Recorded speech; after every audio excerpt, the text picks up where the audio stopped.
Nadreen, एक सास के 3 दामाद थे। वो तीनों दामाद अपनी सास से बे इंतहा मोहब्बत के दावे करते थे। तीनों दामाद ये कहते थे अपनी सास को कि मैं आपसे दूसरे दामाद से ज़्यादा मोहब्बत करता हूँ। सास जो थी वो बड़ी सियानी थी। उसने कहा कि चलें मैं ना इनका इम्तहान लेती हूँ। वो सास और जो बड़ा दामाद था वो एक दिन जा रहे होते हैं। सास नहर देख के तो नहर में छलांग लगा देती है।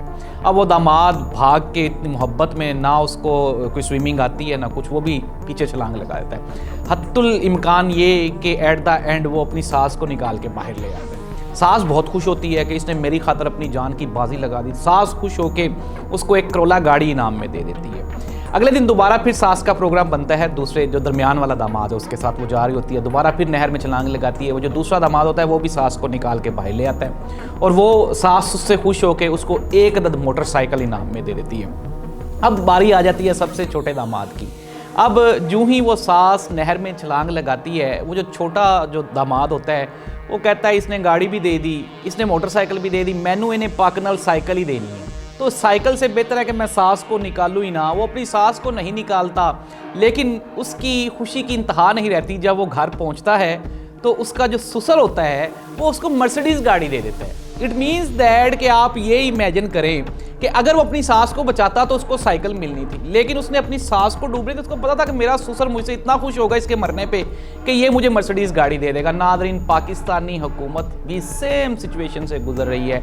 ये हुकूमत एक्चुअली उसी सास वाला किरदार अदा कर रही है और हमारी एस्टेब्लिशमेंट को भी चाहिए कि वो कोई खौफ खुदा करे। अगर वो इस सास को डूब जाने देती तो शायद हमारी एस्टेब्लिशमेंट को कोई मर्सिडीज़ गाड़ी मिल जाती, कोई मामला बेहतर हो जाते, कोई सिलसिला चल पड़ता।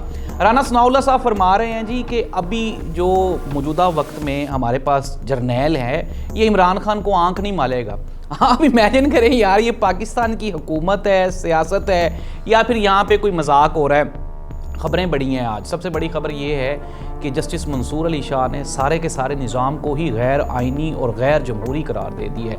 ये क्या सिलसिला है ये बताने जा रहे हैं हम आपको आज के प्रोग्राम में। एक बहुत बड़ी शख्सियत पाकिस्तान मुस्लिम लीग नून की तरफ से उन्होंने पार्टी छोड़ने का ऐलान कर दिया है। एक साहब वो पाकिस्तान मुस्लिम लीग नून में शामिल हो रहे हैं। उनकी शमूलियत को ढोल बजा के, नगारे बजा के ऐसे प्रेजेंट किया जा रहा है जैसे कोई बहुत बड़ा, समझ लें कि इमरान खान नून लीग में शामिल हो रहा है। लेकिन जो एक बड़ी शख्सियत छोड़ के जा रही हैं उनका जिक्र ही नहीं हो रहा। कौन नून लीग छोड़ के जा रहा है और कौन नून लीग में शामिल हो रहा है ये मैं आपको बताने जा रहा हूँ आज के प्रोग्राम में। कह रहे हैं कि 19 करोड़ 13 करोड़ का ये सूबा है पंजाब, सबसे बड़ा सूबा है पाकिस्तान का, और इस बेचारी सूबे की पूरी आवाम वो स्मोक से मर रही है, सांस लेने में दुश्वारी है। लेकिन जो सूबे की खुद मुख्तार हैं, एडमिनिस्ट्रेटर हैं मोहतरमा मरियम नवाज साहिबा, वो स्विट्ज़रलैंड और जनीवा की पुरफ़ज़ा मकाम पे वहाँ पे हवाओं में फ़िज़ाओं में सांस ले रही हैं। ये कहानी क्या है, असल में वो जनीवा गई क्यों, ये भी मैं बताने जा रहा हूँ आपको आज के प्रोग्राम में। प्रोग्राम का बाकायदा आगाज़ करते हैं सबसे पहले सबसे बड़ी खबर, और वो ये है कि जस्टिस मंसूर अली शाह साहब टैक्स रिटर्न्स के कुछ केसेस सुन रहे थे, और टैक्स रिटर्न्स के केसेस जब वो सुन रहे थे तो उसमें कोई आइनी शिक आ गई। आयशा मलिक ने कहा कि इसमें तो आइनी शिक है, ये तो केस हम सुन ही नहीं सकते। जिसके मुकाबले में जस्टिस मंसूर अली शाह ने ये कहा, इट मीन्स दैट कि ये पूरे का पूरा निज़ाम ही गैर आइनी और गैर जमहूरी है।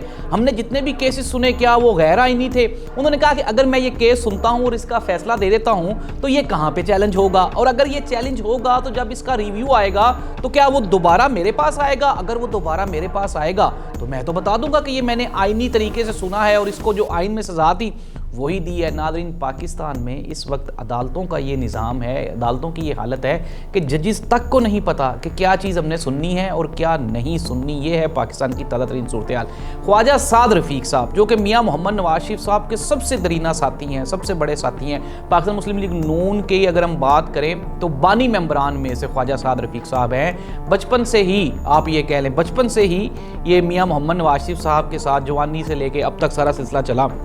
ख्वाजा साद रफ़ीक ने केपी के पेशावर के एक सहाफ़ी हैं, उन्होंने एक ट्वीट किया और उस ट्वीट में उन्होंने रेफरेंसेस की बुनियाद पे ये कहा कि ख्वाजा साद रफ़ीक साहब मियाँ मोहम्मद नवाज शरीफ साहब और मौजूदा क़यादत से शदीद नाला हैं, नाराज़ हैं, और वो ये चाहते हैं कि वो पार्टी छोड़ के किसी और पार्टी में चले जाएँ। लेकिन नादरीन, ज़ाहिर सी बात है पाकिस्तान मुस्लिम लीग नून को तो शायद इस वक्त ख्वाजा साद रफ़ीक, राना सनाउल्लाह या और किसी की भी ज़रूरत नहीं, क्योंकि बकौल राना सनाउल्लाह साहब उनके साथ वो जो सबसे बड़े इस मुल्क के ज़िम्मेदारान हैं वो उनके साथ खड़े हैं, और यही वजह है कि ना आवाम की फ़िक्र है और ना ही आपको अपनी पार्टी की फ़िक्र है। ख्वाजा साद रफ़ीक साहब बहरहाल पार्टी छोड़ के जा रहे हैं, یہ اب تک کی کنفرم خبر ہے۔ اس کے علاوہ اگر ہم بات کریں ANP کے ایک سابق پارلیمنٹیرین تھے زاہد حامی صاحب، اچھا وہ شامل ہو رہے ہیں پاکستان مسلم لیگ نون میں، اور نون لیگ والے ڈھول ڈمکے ایسے بجا رہے ہیں جیسے کوئی عمران خان ان کی پارٹی میں شامل ہو گیا ہو۔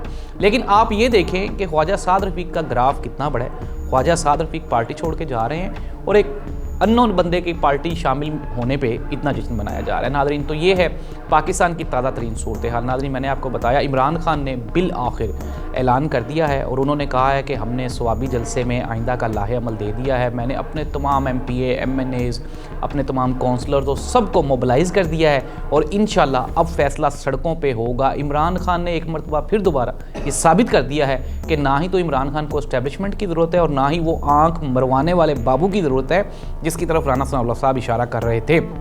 ناظرین آنے والے دنوں میں پاکستان کی سیاست کا جو رخ ہے وہ ہمیشہ کی طرح عمران خان ڈیسائیڈ کرے گا اور فیصلے سڑکوں پہ ہوں گے، کیونکہ ثوابی جلسے کا جو لاہے عمل ہے اس میں یہ فیصلہ کیا گیا ہے کہ اب فیصلے سڑکوں پر ہی ہونے، اور عمران خان نے کال بھی دے دی ہے۔ اب دیکھنا یہ ہوگا آیا کہ پاکستان تحریک انصاف کو روکنے کے لیے جو حکومتی اسٹریٹجی ہے وہ ہمیشہ کی طرح کہاں کھڑی ہوتی ہے، کیا دوبارہ پھر وہ ظلم اور جبر سے روکتے ہیں یا پھر اس مرتبہ کوئی پلان B بھی وہ ایگزیکیوٹ کیا جا سکتا ہے۔ اللہ اس ملک کا حامی و ناصر ہو۔